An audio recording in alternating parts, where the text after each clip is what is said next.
ഭൂട്ടാൻ വാഹനക്കടത്തിന് പിന്നിൽ വൻ രാജ്യാന്തര വാഹന മോഷണ സംഘം. ഭൂട്ടാൻ പട്ടാളം ലേലം ചെയ്തു എന്ന പേരിൽ കേരളത്തിൽ മാത്രം കഴിഞ്ഞ 5 വർഷത്തിനിടെ വിറ്റത് 200ഓളം വാഹനങ്ങളാണ്.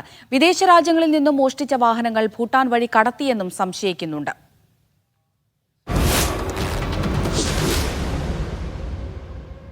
വിദേശ രാജ്യങ്ങളിൽ നിന്നടക്കം വാഹനങ്ങൾ മോഷ്ടിച്ച് ഭൂട്ടാൻ വഴി കടത്തിയെന്ന് സംശയിക്കുന്ന സുപ്രധാന വിവരങ്ങളാണ് കസ്റ്റംസിന് ലഭിച്ചിരിക്കുന്നത്. വാഹനങ്ങൾ പൊളിച്ച് ഭൂട്ടാനിൽ എത്തിച്ച ശേഷം റോഡ് മാർഗം ഇന്ത്യയിൽ എത്തിച്ചുവെന്നാണ് വിവരം. പരിവാഹൻ സൈറ്റിലടക്കം ക്രമക്കേട് നടത്താൻ മോട്ടോർ വാഹന വകുപ്പ് ഉദ്യോഗസ്ഥർ കൂട്ടുനിന്നുവെന്നാണ് കണ്ടെത്തൽ. സിനിമാ താരങ്ങളടക്കമുള്ളവരെ ഇടനിലക്കാർ തെറ്റിദ്ധരിപ്പിച്ചെന്നും കസ്റ്റംസ് പറയുന്നു. കൂടുതൽ അന്വേഷണം മറ്റ് സംസ്ഥാനങ്ങളിലേക്ക് വ്യാപിപ്പിച്ചു കഴിഞ്ഞു.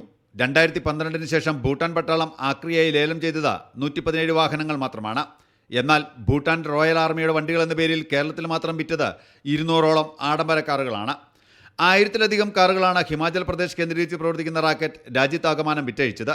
കവർച്ച ചെയ്ത വണ്ടികളാണെന്ന് അറിഞ്ഞും അറിയാതെയും വാഹനങ്ങൾ സ്വന്തമാക്കിയവർ ഇനിയും കേരളത്തിലുണ്ടെന്ന് അന്വേഷണ സംഘം പറയുന്നു. കൊച്ചിയിൽ നിന്ന് നിതിൻ സേവ്യർ, മീഡിയ 1.